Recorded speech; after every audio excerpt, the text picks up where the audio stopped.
Moi, j'ai été victime d'intimidation depuis que je suis à l'école, parce que je suis différent. Ce n'est pas parce que tout le monde vous traite de con, de laid ou de cave que vous l'êtes vraiment. L'intimidation est partout. Les mots font mal, même si tu penses que c'était juste une blague.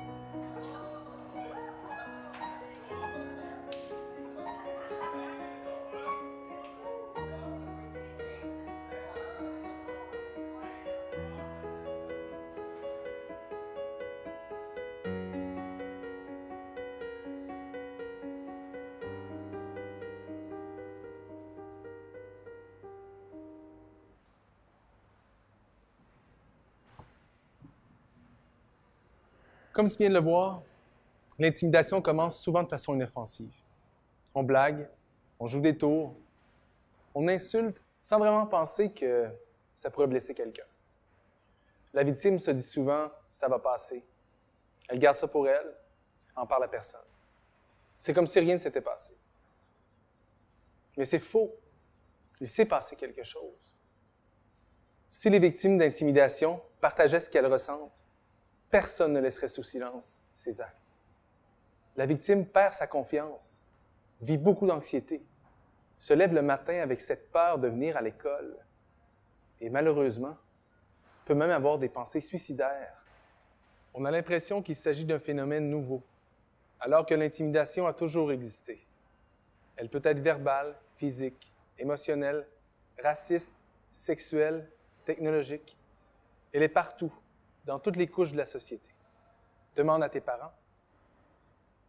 Il est important de comprendre que l'intimidation doit être perçue comme un processus négatif d'apprentissage, souvent utilisé comme moyen abusif par certains afin d'appartenir à un groupe.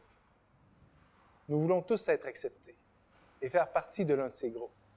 Toi, ton voisin de gauche, ta sœur, nous avons tous besoin de nous construire une identité propre au milieu de tout ce monde.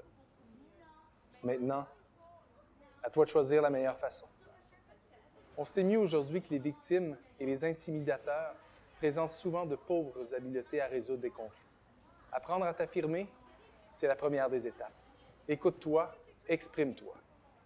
Si tu te retrouves dans des situations de conflit, tente toujours de les régler de façon respectueuse.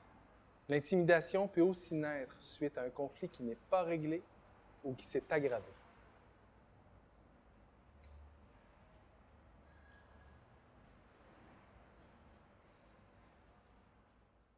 Mon frère Émilien s'est toujours fait traiter de fif ou de tapette.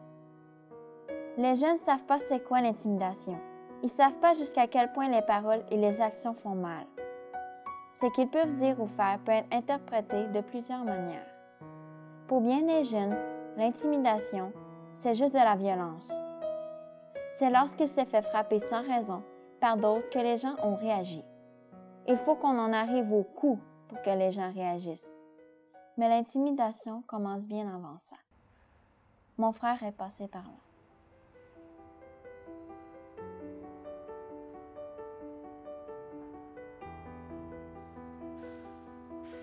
L'intimidation sur Internet s'appelle la cyberintimidation.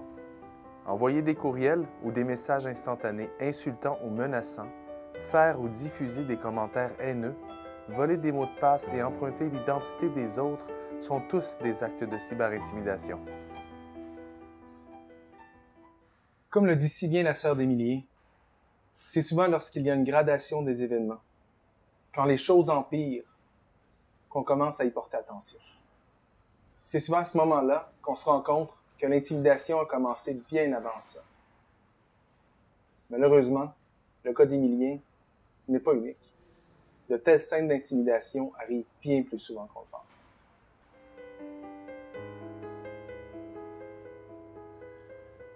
Pour vous raconter un peu l'histoire d'Émilien, imaginez un jeune adolescent, timide, qui a des bonnes notes à l'école, un jeune passionné qui a des buts et des objectifs bien établis. Malheureusement, il se faisait intimider depuis plusieurs années. On l'appelait par toutes sortes de noms. Il avait peu d'amis. Un jour, lors d'un incident d'intimidation où des jeunes ont essayé de l'humilier en lui mettant plusieurs fois sur la tête la casquette d'un autre jeune, il en a eu tout simplement assez.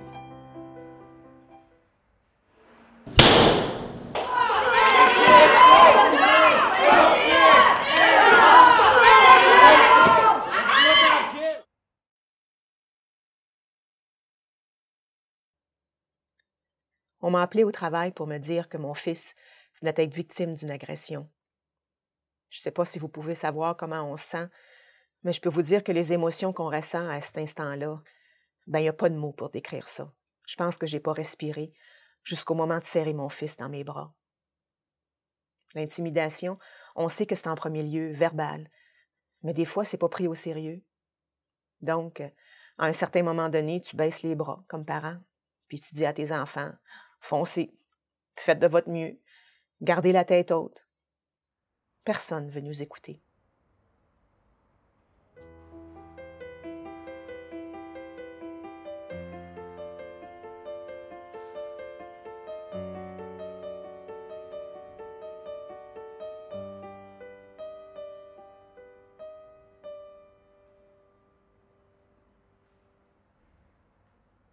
Je fais partie de la police. On est là pour t'aider, mais on n'est pas les premiers que tu devrais informer si tu es victime d'intimidation verbale ou physique. Explique la situation à un parent, un aîné, un autre adulte, un professeur ou directement à la direction de ton école. Ils pourront ensuite décider si la police devrait être impliquée dans la situation. La même chose s'applique si tu subis de la cyberintimidation. Rappelle-toi qu'il est important d'en parler pour que le problème se règle. 85% des actes d'intimidation sont commis devant d'autres étudiants. Cependant, seulement de 11 à 22% des témoins interviennent. L'intimidation qui n'est pas rapportée peut parfois mener à des actes criminels. C'est pourquoi il faut faire tous les efforts possibles pour prévenir de tels actes et régler l'intimidation à la source.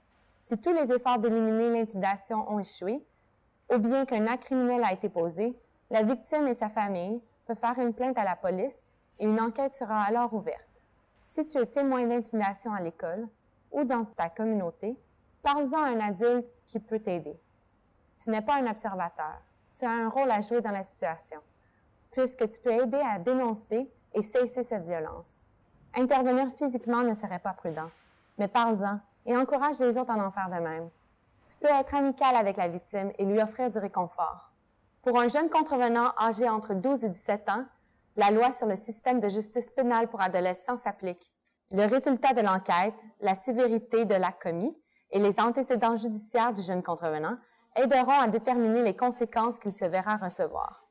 La police déterminera s'il est préférable d'avoir recours à des mesures extrajudiciaires, telles que de ne prendre aucune action, donner un avertissement, donner une mise en garde, ou, si l'adolescent consent, il pourra être référé à un programme ou un organisme communautaire susceptible de l'aider à ne pas commettre de futures infractions. Dans d'autres cas, le jeune contrevenant pourrait devoir répondre à des sanctions extrajudiciaires ou à des accusations criminelles.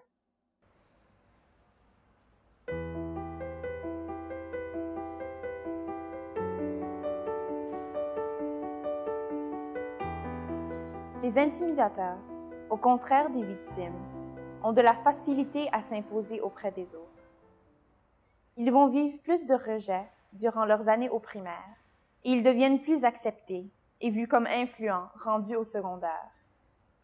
Les intimidateurs peuvent être caractérisés comme étant peu empathiques, animés par le plaisir de faire mal. On réalise maintenant que souvent, les intimidateurs sont plutôt habiles socialement et exercent un leadership négatif considérable. Ils savent choisir leurs victimes potentielles et évitent d'attaquer les élèves plus forts socialement. Cependant, les jeunes qui font de l'intimidation ont aussi besoin d'aide. Ne pas intervenir avec de jeunes intimidateurs, c'est leur permettre de gagner du pouvoir. Et plus tard, ils risquent davantage de devenir des adultes intimidateurs. Dans une école, l'intimidation se produit presque toujours en l'absence d'adultes. Les témoins sont ceux que les intimidateurs veulent impressionner pour gagner du pouvoir. Ces témoins ont souvent peur d'intervenir. Ils ne veulent pas subir le même sort. Ou sinon, dans le cas contraire, ils encouragent les intimidateurs en riant et en augmentant leur pouvoir. Si tu vois une scène d'intimidation, aide la victime de n'importe quelle manière. Si tu te sens confiant, interviens verbalement, de manière calme. Si tu es plus timide, va avertir un adulte de ce que tu as vu ou entendu, mais fais quelque chose.